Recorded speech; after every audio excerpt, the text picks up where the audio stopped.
नमस्कार दोस्तों, आज की इस वीडियो में हम डिस्कस करेंगे विलियम वर्ड्सवर्थ के द्वारा लिखी एक poem strange fits of fashion have I non. दोस्तों यह पोएम बिलोंग करती है विलियम वर्ड्सवर्थ के एक पोएम के कलेक्शन से। यह एक बलाड पोएम है और इसमें कुल 7 स्टेंजास है। क्योंकि यह पोएम एक बलाड फॉर्मेट में लिखी गई है तो बलाड में प्रत्येक स्टेंजा में 4-4 लाइनें होती है, तो इसमें भी हर स्टेंजा में 4-4 लाइनें हैं। इस पोएम की राइमिंग स्कीम है ए बी ए बी। यह पोएम आयम्बिक टेट्रामीटर और आयम्बिक ट्राईमीटर में लिखी गई है।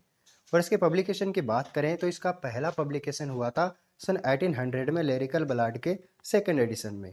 पोएम में वर्ड्सवर्थ एक रात का वर्णन कर रहे हैं जब वह अपनी प्रेमिका लूसी की कुटिया की तरफ जा रहे थे।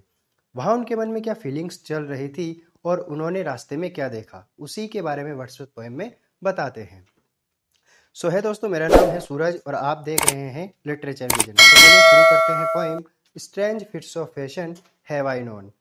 पोएम की पहली लाइन में पोएट बताते हैं strange fits of fashion have I known. तो इस लाइन में पोएट बताते हैं कि वे एक स्ट्रेंज फैशन फील कर रहे हैं, यानी उन्होंने एक विचित्र प्रकार का जुनून फील किया है, इमोशन फील किया है। And I will dare to tell what in the lover's ear alone.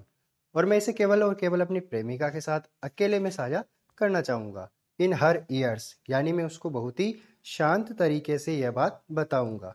Watt once to me विफिल, विफिल का अर्थ होता है घटित होना या बीत जाना, कि मेरे साथ क्या बीती है या मेरे ऊपर क्या बीत रही है, यह बात केवल मैं अपनी प्रेमिका को ही बताऊंगा।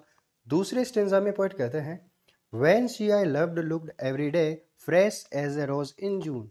जब भी मैं अपनी प्रेमिका को बहुत ही प्रेम से देखता था तो वह जून के महीने में एक ताजे गुलाब की तरह दिखती थी। I to her cottage bent my way, bent my way का अर्थ होता है मैंने अपना रास्ता बदल लिया। टू हर कॉटेज, उसके कॉटेज की तरफ, उसकी कुटिया की तरफ। विनिथ एन इवनिंग मून, और वह रात कैसी थी, एक चांदनी रात थी जब मैंने उसकी कुटिया की तरफ अपना रास्ता बदल लिया। Upon the moon I fixed my eye all over the wide lea. यहाँ पे ली का अर्थ होता है मिडो, अर्थात जो घास के मैदान होते हैं उन्हीं के बारे में पोएट बताते हैं। तो पोएट कह रहे हैं upon the moon I fixed my eyes, यानी मैंने उस चांद को देखा ऑल ओवर द वाइड ली, और उसके बाद मैंने घास के हरे भरे मैदानों की तरफ भी नजर डाली। With quickening pace my horse drew nigh, nigh का अर्थ होता है पास जाना।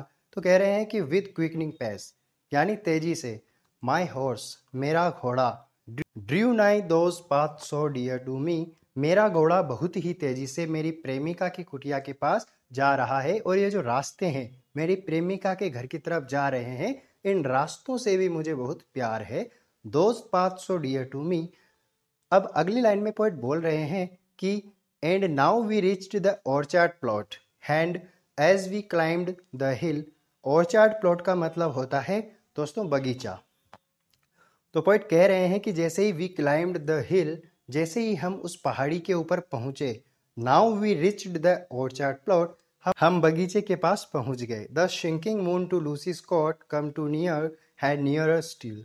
देखिए दोस्तों, यहाँ पे एक बात की जा रही है शिंकिंग मून की, यानी डूबते हुए चांद की।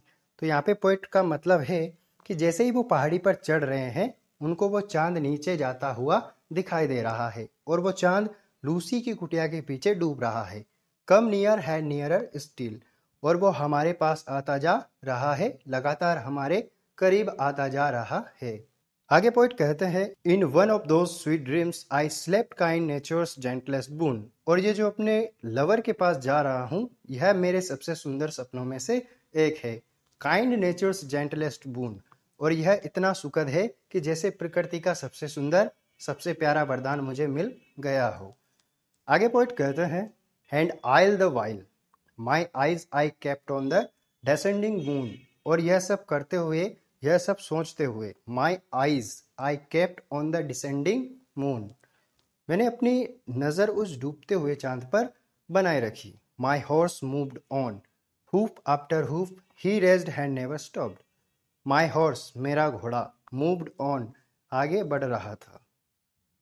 हूप आफ्टर हूप, यानी कदम दर कदम, मेरा घोड़ा कदम दर कदम आगे बढ़ रहा था। ही रेज्ड हैंड नेवर स्टॉप, जब से वह उठा है, अर्थात जब से वह चल रहा था वह चले ही जा रहा है। नेवर स्टॉप्ड, तब से वह रुका नहीं। When down behind the cottage roof at once the bright moon dropped.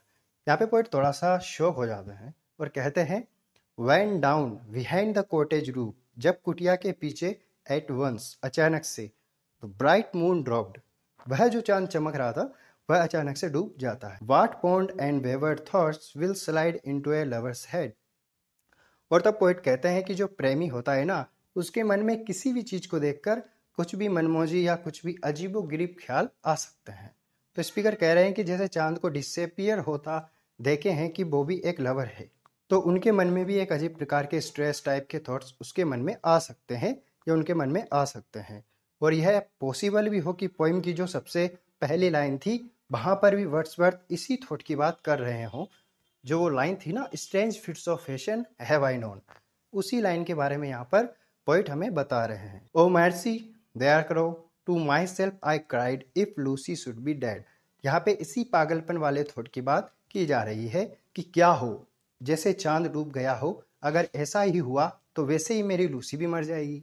ऐसे ही अजीबोगरीब ख्याल उनके दिमाग में आए और इसकी वजह से पोइट रोने लगते हैं. और इसी लाइन के साथ ये पोइम समाप्त हो जाती है.